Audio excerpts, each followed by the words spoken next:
हाँ जी दोस्तों, तो जेडीए ने फिर से 3 नई लॉटरी स्कीम्स जो है वो निकाल दी है और तीनों स्कीमों का जो है नाम है गंगा विहार, यमुना विहार और सरस्वती विहार। जैसा कि मैंने इससे पहले जो वीडियो बनाया था उसके अंदर आपको सारी चीज़ें क्लियर की थी कि कितने उसके अंदर भूखंड जो है जेडीए ने निकाले हैं, कौन-कौन सी लोकेशन पे ये टाउनशिप रहेगी। इसके अलावा इसकी जो आरक्षित दर है वो कितनी रहेगी। लेकिन आज हम इस वीडियो के अंदर उससे कुछ अलग चीज़ें समझेंगे। हम ये समझेंगे कि इसके अंदर अप्लाई करने के लिए आपकी जो पात्रता होनी चाहिए, वो क्या होनी चाहिए? कौन-कौन इसके अंदर अप्लाई कर सकता है? उसके अलावा पर्टिकुलर जो चीज़ें होती है एलआईजी, एमआईजी कौन-कौन, कितने-कितने उसके अंदर प्लॉट्स रहेंगे, ये सारी चीज़ें जो हैं आज हम इस वीडियो के अंदर देखेंगे। तो ये जो बुकलेट है, ये जेडीए ने जो है ये अपनी वेबसाइट के ऊपर डाली है। जेडीए की वेबसाइट के ऊपर आपको एक बुकलेट जो है ये मिल जाएगी। ये बुकलेट जो है इसके अंदर सारी चीज़ें जो हैं वो जेडीए ने क्लियर की है कि क्या-क्या शर्तें हैं, आवेदन करने की क्या प्रक्रिया है, क्या पात्रता है, लॉटरी में सफल होने पर आवंटन प्रक्रिया क्या रहेगी। ये सारी चीज़ें जो हैं जो है बुकलेट के अंदर जेडीए ने साफ क्लियर की है। तो आज हम इस बुकलेट के माध्यम से ही आपको सारी चीज़ें समझाएँगे। तो सबसे पहले इसके अंदर आप देख सकते हैं तीनों स्कीम्स का जो रेरा नंबर है वो साफ-साफ दिख रहा है आपको। इन रेरा नंबर को आप रेरा की वेबसाइट पे जाके डाल के चेक कर सकते हैं। अलग-अलग टाउनशिप्स के अलग-अलग रेरा नंबर है इसके अंदर। अब इसके अंदर ये चीज़ जो है, ये सबसे पहले स्पष्ट रूप से लिखी हुई है कि जो इसकी स्टार्टिंग थी, जो डेट जिस दिन ये स्टार्ट हुआ था, ये थी 13 मई 2025 और इसकी जो लास्ट डेट है वो है 12 जून 2025 यानी कि लगभग 1 महीने तक जो है ये प्रक्रिया जो है वो चलती रहेगी। उसके अलावा जो है कुछ दिन के लिए 3 से 4 दिन जो है इसके अंदर अगर इसके अंदर कुछ आपको चेंजेस करने हैं तो उसके लिए आपको टाइम मिलेगा। उसके बाद लॉटरी की जो डेट है वो 2 जुलाई की रखी है, 2 जुलाई को लॉटरी खुलेगी। उसके अंदर जिन-जिन की लॉटरी लगेगी, जिन-जिन को प्लॉट्स मिलेंगे, उनको जो है उसके अंदर क्लियर हो जाएगा कि किस-किस को क्या-क्या प्लॉट मिलने वाला है। अब इसके अंदर आप देखते हैं कि ये जो है इसके अंदर साफ-साफ क्लियर-क्लियर लिखा हुआ है कि तीनों स्कीमों की जो है वो क्या लोकेशन है, कौन से खसरा नंबर है, वो सारी चीज़ें इसके अंदर दी हुई है और कितने-कितने वर्ग गज के प्लॉट है, कितने-कितने मीटर की जो भूखंड है, उनकी संख्या लिखी हुई है। जैसे फॉर एग्ज़ाम्पल गंगा विहार के अंदर जो है 14,000 की इसकी आरक्षित दर है और 14 वर्ग मीटर के लगभग 131 भूखंड है, 14 से अधिक 45 वर्ग मीटर के 131 भूखंड है, 45 वर्ग मीटर से 75 वर्ग मीटर के 36 भूखंड है। ये जो चीज़ें हैं, ये मैंने आपको पिछली वीडियो में बताई थी, वो सारी चीज़ें इसके अंदर दी हुई है। उसके अलावा ये साफ इसमें क्लियर लिखा हुआ है कि परिवार की जो आय है, सालाना आय जो है, वो ईडब्ल्यूएस के अंदर जो है वो 3 लाख तक हो सकती है। एलआईजी के अंदर जो है 3 लाख से 6 लाख तक हो सकती है। एमआईजी ए के अंदर 6 लाख से 12 लाख तक हो सकती है। एमआईजी बी के अंदर 12 लाख से 18 लाख तक हो सकती है और एचआईजी के अंदर जो है 18 लाख से अधिक हो सकती है। लेकिन उन्हीं के आधार पर जो है आपकी आवंटन दर जो है वो आपकी फिक्स होती है। जैसे कि ईडब्ल्यूएस के अंदर जो है आपकी सालाना आय 3 लाख तक है, तो आपकी जो आवंटन दर है वो आरक्षित दर के 50% पर रहेगी। उसके अलावा जैसे एलआईजी के अंदर जो है वो आवंटन दर का 80% रहेगी। ये सारी चीज़ें इसके अंदर दी हुई है और सेम इसी के अंदर ये है कि रजिस्ट्रेशन फीस जो है आपकी पर प्लॉट जो है वो आपकी रहेगी। ईडब्ल्यूएस की आपकी 10,000 रुपए की रहेगी, एलआईजी की 20,000 की रहेगी। इसी तरीके से एमआईजी की 30,000, एमआईजी बी की 40,000 और एचआईजी की 50,000 रुपए तक ये आपकी रजिस्ट्रेशन फीस रहेगी। आगे जो है हम जो कुछ सामान्य शर्तें हैं उसके ऊपर चर्चा कर लेते हैं। सबसे पहली चीज़, और इसके अंदर बहुत सारी चीज़ें जो है वो लिखी हुई है, लेकिन आपको जो है कुछ महत्वपूर्ण बातें जानने की है, उसकी आप हम चर्चा करेंगे आज। सबसे पहली चीज़ तो ये है कि रजिस्ट्रेशन फीस जो है आपकी ₹1,000 की, ये नॉन नॉन रिफंडेबल है।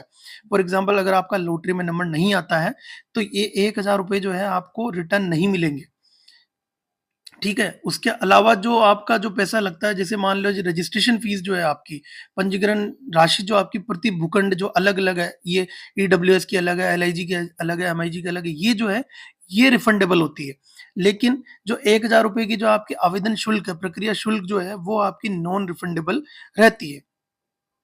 उसके अलावा इस योजना के अंदर एक मोबाइल नंबर से एक ही योजना में जो है आवेदन कर सकता है और एक व्यक्ति एक ही रजिस्ट्रेशन नंबर से अलग-अलग अगर आवेदन करेगा, तो उसका जो आवेदन है वो निरस्त हो जाएगा। उसके अलावा एक व्यक्ति जो है, एक ही योजना के अंदर जो है, एक बार में आवेदन कर सकता है। आप ये अगर सोच रहे हो कि एक व्यक्ति तीनों योजनाओं में अलग-अलग आवेदन करे, तो ऐसा पॉसिबल नहीं है। एक व्यक्ति को एक ही योजना में आवेदन करना है। उसके अलावा आपका जो प्रक्रिया है, वो आप खुद भी कर सकते हैं जेडीए की वेबसाइट पे जाके, या आप ई-मित्र पे जाके भी कर सकते हैं। ई-मित्र पे अगर आपको जो पेमेंट करना है, तो आप debit card, credit card, net banking से या नकद आप कर सकते हैं। उसके अलावा इसके अंदर जो है वेरिफिकेशन होगा। सबसे पहले आपको मोबाइल नंबर जो है आपका देना पड़ेगा, मोबाइल नंबर पे आपका ओटीपी आएगा, वो ओटीपी से ही सबसे पहले वेरिफिकेशन होगा। उसके अलावा एक चीज़ ये है कि अगर मान लीजिए आपका जो पैसा रिफंड आएगा बाद में, तो वो जो पैसा रिफंड आएगा, जिस अकाउंट से आपने पैसा दिया है, उसी खाते में वापस वो पैसा जो है वो रिफंड किया जाएगा। उसके अलावा फॉर एग्ज़ाम्पल अगर टेक्निकल इश्यूज़ की वजह से अगर आपका जो आवेदन है, आपकी जो अप्लाई आपने किया है, वो अगर मान लीजिए असफल हो जाता है, आपका अप्लाई नहीं हो पाता है, तो आप वापस से अप्लाई कर सकते हैं। ये चीज़ है। उसके अलावा जैसे फॉर एग्ज़ाम्पल अगर आपने सबसे पहले अप्लाई किया है, उसके अंदर जो भी चीज़ें आपने भरी है, वो आपको सही-सही भरनी है। आपका नाम, मोबाइल नंबर और जितनी चीज़ें आपको भरनी है, वो सारी एकदम सही-सही भरनी है, क्योंकि उसके अंदर फिर से जो है कोई चेंजेस नहीं होंगे। फॉर एग्ज़ाम्पल उसकी वजह से अगर आपका लॉटरी अगर कैंसल होता है, तो उसके अंदर जेडीए जो है वो ज़िम्मेदार नहीं है। आपको सारी चीज़ें सोच समझ के सही तरीके से भरनी है। और सबसे बड़ी चीज़ है कि अगर किसी भी प्रकार का विवाद होता है, तो जयपुर विकास प्राधिकरण यानी जेडीए का निर्णय जो है वो अंतिम होगा। ठीक है? तो इसके अंदर ये प्रक्रिया लिखी हुई है कि आप जेडीए की वेबसाइट पे जाके चेक खुद कर सकते हैं या किसी ई-मित्र पे जाके भी आप कर सकते हैं। अच्छा, इसके अंदर आवेदन आवेदन जो करेगा उसकी पात्रता है, सबसे पहले तो आवेदक की पात्रता ये है कि वो राजस्थान का मूल निवासी होना चाहिए। जो आवेदन करेगा उसकी आयु जो है वो 18 वर्ष या 18 वर्ष से अधिक होनी चाहिए। जो आवेदन करेगा उसका स्वयं का बैंक खाता होना चाहिए, ठीक है? अब अपन बात करते हैं उसकी सालाना आय पे। फॉर एग्ज़ाम्पल अगर कोई भी आवेदन करता है, तो उसके अंदर जो सालाना आय होगी वो अलग-अलग कैटेगरी के हिसाब से अलग-अलग हो सकती है। जैसे कि इसके अंदर आपको दिख रहा होगा कि अगर कोई आवेदक जो है वो केंद्र सरकार या राज्य सरकार के अंदर यानी गवर्नमेंट सर्वेंट है, अगर वो स्टेट गवर्नमेंट के अंदर है या सेंट्रल गवर्नमेंट के अंदर है, तो उसके लिए 10% जो है वो रिज़र्व रखा हुआ है 10%। उसमें से भी 5% आपके दिव्यांगजन के लिए है, 5% जो है निराश्रित और भूमि विहीन एकल महिलाओं के लिए है और बाकी बचा हुआ सामान्य के लिए है। तो मतलब ये है कि टोटल जो आपका है, उसमें से 10% आपके जो गवर्नमेंट एम्प्लॉइज़ हैं स्टेट गवर्नमेंट और आपके सेंट्रल गवर्नमेंट के, उनके लिए अलग से 10% हिस्सा है। उसके अलावा अनुसूचित जनजाति है, उनके लिए 6.43% है। अनुसूचित जाति के लिए 8.57% है। अधिस्वीकृत पत्रकार के लिए 2% है। ट्रांसजेंडर व्यक्ति के लिए 2% है और अगर कोई आर्मी के अंदर है, चाहे वो रिटायर्ड हो गया हो और उसका परिवार भी उसी में शामिल है, उसके लिए 10% है और अनारक्षित श्रेणी जो है उसके लिए 61% है। अब इनके अंदर भी जो हैंडीकैप्ड है उनके लिए अलग से इसके अंदर जो है वो चीज़ें दी हुई है और अगर कोई डिपेंडेंट है उसके लिए अलग चीज़ दी हुई है। तो ये सारी चीज़ें आप इसके अंदर स्क्रीन के ऊपर देख सकते हैं। आपको इससे समझ में आ जाएगा कि आप कौन-सी कैटेगरी में हैं, तो आपको उसी कैटेगरी के अंदर जो है वो आपको फॉर्म भरना है। क्यों? क्योंकि जिस कैटेगरी में आप हो, उस कैटेगरी में आप भरोगे तो उसी के अंदर से आपकी लॉटरी निकलेगी। अगर आप किसी अलग कैटेगरी में हो और आपने किसी अलग कैटेगरी में भर दिया है फॉर्म, तो आपका फॉर्म जो है वो मान्य नहीं होगा और आपकी लॉटरी नहीं निकलेगी। तो आपको सबसे पहले ये स्क्रीन पे जो आपको कैटेगरीज़ दिख रही है, इन कैटेगरीज़ को पहले क्लियर करना है। उसी के बाद जो है उन कैटेगरी में ही आपको फॉर्म भरना है। इसके बाद अगर अपन देखते हैं, तो जैसे मैंने आपको पहले बताया कि किस-किस जो आवेदक की जो कैटेगरी है उसके अकॉर्डिंग उसकी वार्षिक आय जो है वो होनी चाहिए। जो मैं फिर से आपको बता देता हूँ, ईडब्ल्यूएस के अंदर अगर कोई भरता है तो उसकी 3 लाख रुपए प्रति वर्ष जो है उसकी आय होनी चाहिए, इससे ज़्यादा नहीं हो सकती है। एलआईजी जो है वो 3 लाख से 6 लाख के बीच में होगी। एमआईजी ए जो है उसकी 6 लाख से 12 लाख होगी। एमआईजी बी है उसकी 12 लाख से 18 लाख होगी और एचआईजी की जो है वो आपकी 18 लाख से अधिक हो सकती है। इसके अंदर जो है सारी चीज़ें आपकी इंक्लूड हो जाती है। उसके अलावा जितने भी फॉर एग्ज़ाम्पल अगर कोई हैंडीकैप्ड है या फिर कोई डिपेंडेंट है, कोई सोल्जर है या फिर जो भी चीज़ें मैंने आपको बताई ऊपर, उनका उनके पास पर्टिकुलर जो है प्रमाण पत्र होना चाहिए कि वो इस कैटेगरी के अंदर आते हैं। वो प्रमाण पत्र जो है वो आपको या तो फॉर्म भरते टाइम लगाना पड़ेगा या फिर लॉटरी अगर आपकी निकल गई है, तो लॉटरी निकलने के वक़्त आपको वो प्रमाण पत्र जो है वो या स्व घोषणा पत्र या प्रमाण पत्र जो रजिस्टर्ड गेजेटेड ऑफिसर होगा उसके सील और साइन के साथ आपको जमा कराना होगा। अगर आपका लॉटरी में नंबर निकल गया और आप ये प्रमाण पत्र जमा नहीं करा पाए, तो भी आपकी लॉटरी निरस्त हो सकती है। तो इसके अंदर जो है कुछ डॉक्यूमेंट आपको लगाने रहेंगे, लॉटरी निकलने के बाद लगाने पड़ेंगे, जैसे आय प्रमाण पत्र है आपका और ये जो अगर फॉर एग्ज़ाम्पल आप राजस्थान के नागरिक हैं कि नहीं, इसके लिए आपको जो मूल मूल निवास जो है आपको लगाना होता है, वो सारे डॉक्यूमेंट आपको पहले से रेडी करके रखने हैं। उसी के अकॉर्डिंग आपको जो है आगे चीज़ें दी जाएगी। अब जैसे इसके अंदर साफ लिखा हुआ है, लॉटरी में अगर आपका नंबर आ जाता है, तो आपको आवंटन कब होगा कि जो फॉर्म आपका भरोगे, वो फॉर्म आपको डाउनलोड करना है और उसके साथ में जो है, जो डॉक्यूमेंट आपको लगाने हैं, वो 21 दिन के भीतर आपको लगा के और जमा कराने हैं। तो कौन-कौन से डॉक्यूमेंट आपको लगाने हैं? पहला तो आपका शपथ पत्र, जो कि इस बुकलेट के अंदर अटैच है, आप इसको जेडीए की वेबसाइट से डाउनलोड करके और प्रिंट निकाल सकते हैं। और दूसरा आपका मूल निवास प्रमाण पत्र, जिससे आपका ये पता लगेगा कि आप राजस्थान के निवासी हो या नहीं हो। उसके अलावा आपका पहचान पत्र, इसके अंदर आपका वोटर आईडी हो सकता है, आधार कार्ड हो सकता है, driving licence, passport, Bhamashah card, कुछ भी हो सकता है।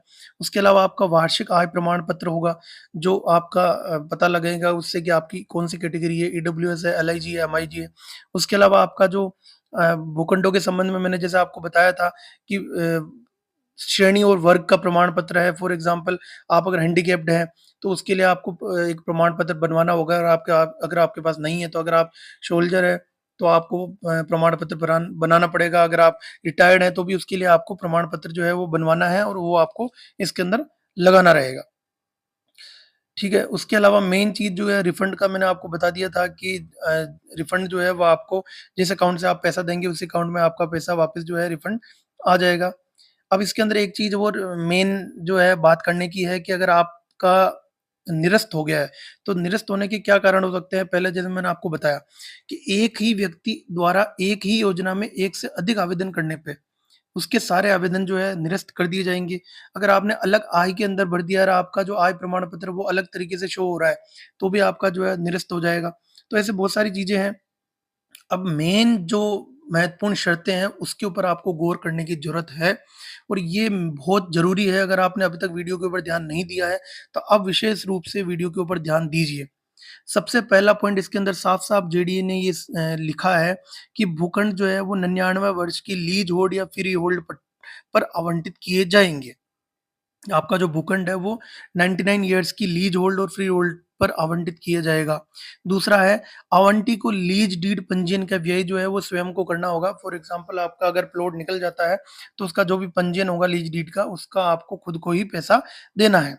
तीसरा सबसे महत्वपूर्ण पॉइंट ये है कि अगर आपका प्लॉट निकल जाता है, तो आपको उसका भूखंड का आवंटन होने के 7 वर्ष की अवधि में उसके ऊपर भवन निर्माण करना ज़रूरी है। ये इसके अंदर साफ-साफ लिखा हुआ है। अगर आप उस टाइम पीरियड के ऊपर अगर आप उसके ऊपर भवन निर्माण नहीं करते हैं, तो आपका आवंटन जो है वो निरस्त कर दिया जाएगा। ये इसके अंदर स्पष्ट रूप से लिखा हुआ है।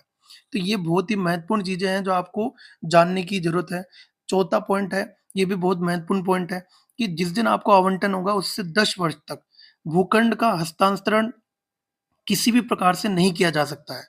अगर आप ये सोच रहे हो कि मैं इसको अभी मेरा निकल जाए और फिर मैं इसको ज़्यादा प्राइस में बेच दूँ, तो इसके अंदर साफ-साफ लिखा हुआ है कि आपका जो भूखंड है वो आप 10 साल तक किसी को आप सेल नहीं कर सकते हैं। 5वाँ सबसे बड़ा पॉइंट है कि ये जो भूखंड आपका निकलेगा, इसको केवल आवासीय उपयोग में ही आपको लेना है और किसी प्रयोग में आपको नहीं लेना है। किसी भी प्रकार की वाद-विवाद की स्थिति में जयपुर विकास प्राधिकरण का निर्णय ही अंतिम होगा। ये बहुत ही महत्वपूर्ण है। अब जो नीचे आपको बहुत सारे जो है, ये आपके फॉर्म्स जो हैं वो दिए हुए हैं। ये तो आपका समस्त आवेदकों के लिए, ये आप बुकलेट जो है जब डाउनलोड करेंगे तो उससे आपको प्रिंट लेने हैं ये। घोषणा पत्र है ये आपका। अब ये आपका आय प्रमाण पत्र है। आय प्रमाण पत्र जो है अलग-अलग लोगों के लिए है। ये मान लीजिए जैसे खुद का निजी व्यवसाय है उसके लिए है।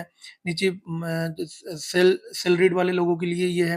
वेतनभोगी लोगों के लिए है, ये अनुसूचित जाति जनजाति के प्रमाण पत्र हैं, ये आपके सैनिक और सैनिक की विधवाओं के लिए आय प्रमाण पत्र है। तो ये जितने भी फॉर्म्स हैं ये आपको जो है यहाँ से डाउनलोड करके इनके प्रिंट आउट निकालने हैं और उसके बाद इन प्रिंट आउट्स को आपको भर के और आपको जब आपका लॉटरी में नंबर आएगा तो आपको इनको सबमिट करने रहेंगे। तो ये सारे जितने भी हैं, ये आपके फॉर्म्स को जो है आपको डाउनलोड करके और सबमिट करना है।